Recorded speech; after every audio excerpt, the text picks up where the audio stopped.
ভারতের অরুণাচলে যুব sub championship ফাইনালে উঠে গেছে বাংলাদেশ। আন্ডার 19 এই সাব চ্যাম্পিয়নশিপে বা ফাইনালে বাংলাদেশের প্রতিপক্ষ খুবই শক্তিশালী স্বাগতিক ভারত। ভারত অসাধারণ খেলেছে পুরো টুর্নামেন্ট জুড়ে, বাংলাদেশও ভালো খেলেছে। দুই দলই ডিজার্ভিং ফাইনাল, দুই দলই যোগ্যতার প্রমাণ দিয়ে খুব ভালো খেলেই ফাইনালে উঠেছে। এবং বাংলাদেশের পুরো গ্রুপ পর্ব এবং সেমিফাইনাল যদি দেখা যায়, দেখুন বেশিরভাগ সময় সেকেন্ড হাফে বাংলাদেশ টায়ার্ড হয়েছে বেশি, এবং সেই ক্লান্তির ছোঁয়া যখন ক্লান্তিটা ভর করেছে খেলোয়াড়দের উপরে, এবং তার প্রভাব আমরা ম্যাচেও দেখেছি। বাংলাদেশ পুরো টুর্নামেন্টে 3টি গোল খেয়েছে, 3টি সেকেন্ড হাফে, মানে ম্যাচের শেষ দিকে। হয়তো তারা সেই এনার্জি, সেই পাওয়ারটা শেষ দিকে তারা ধরে রাখতে পারেনি। নেপালের সঙ্গে যে সেমিফাইনালটা দেখলাম, ফার্স্ট হাফে খুব ভালো খেলতে পারেনি, তবে দ্বিতীয় হাফে সেমিফাইনালে খুব দ্রুত তারা ছন্দটা ফিরে পায় এবং 2টি গোল আদায় করে নেয় সেকেন্ড হাফে।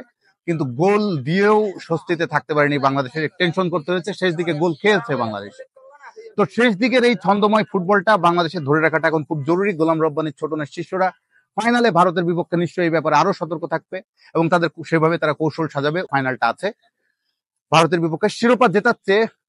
শিরোপা জিতুক বা না জিতুক বাংলাদেশ, আন্ডার 19 টুর্নামেন্ট লেভেলের এই খেলাগুলো থেকে আমরা সবার আগে যেটা জানতে চাই বা যেটা আমরা বুঝতে চাই, এখান থেকে বাংলাদেশ কি ভালো মানের ফুটবল পাচ্ছে পরবর্তী স্টেপের জন্য। কারণ আন্ডার 19 বা এজ লেভেলের ফুটবলের সাফল্যটা বাই প্রোডাক্ট।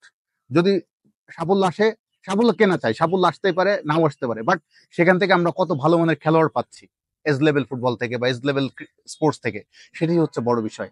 তো এজ লেভেলের ফুটবলে একটা খুব গুরুত্বপূর্ণ বিষয় ছিল এবার আন্ডার 19 এই সাব চ্যাম্পিয়নশিপে, সেটি হচ্ছে বাংলাদেশের 2জন প্রবাসী ফুটবলারকে জায়গা দেওয়া হয়েছিল এই দলে। সেখানে 2জনকে খুব বেশি আমরা কিন্তু পুরো টুর্নামেন্টে যাচাই বাছাই করতে দেখিনি গোলাম রব্বানী ছোটনের। গ্রুপ পর্বেই শুধু আব্দুল কাদির 22 মিনিটের মতো বা 25 মিনিটের মতো একটা সুযোগ পেয়েছিলেন, তাও সেটি সেকেন্ড হাফের একটা পর্যায়ে মালদ্বীপের বিপক্ষে ম্যাচে একটা পর্যায়ে নামিয়েও আবার উঠিয়ে নিয়েছিলেন। তো এরপরে আব্দুল কাদিরকে আর আমরা পুরো টুর্নামেন্টে আর সুযোগ পেতে দেখিনি।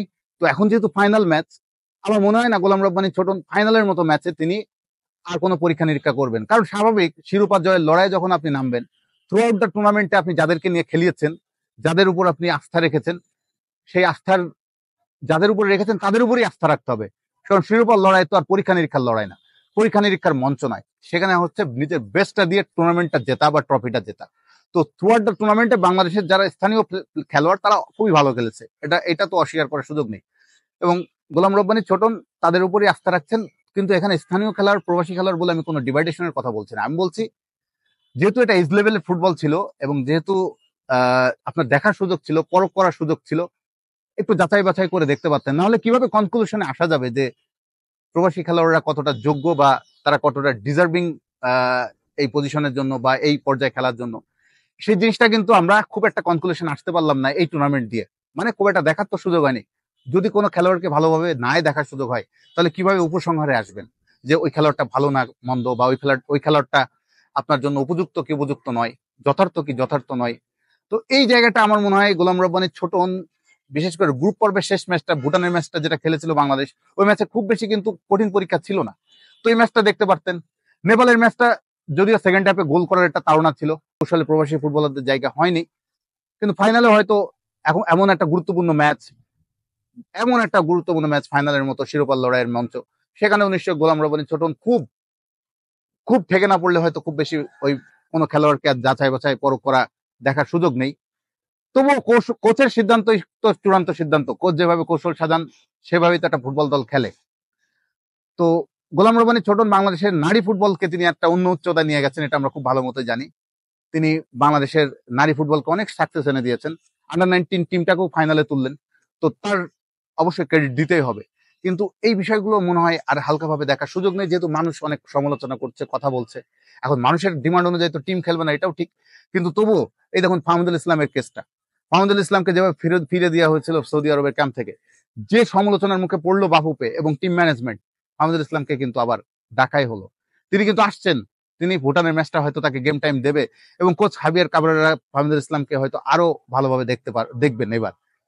কিন্তু মানুষের যে অপিনিয়ন বা পরামর্শটা, তারা কিন্তু এমনি বলে না, নিশ্চয়ই তাদের পিছনে যুক্তি আছে। এই যুক্তিটা একেবারে উড়িয়ে দেওয়ার সুযোগ নেই, একেবারে তুচ্ছ তাচ্ছিল্য করার সুযোগ নেই।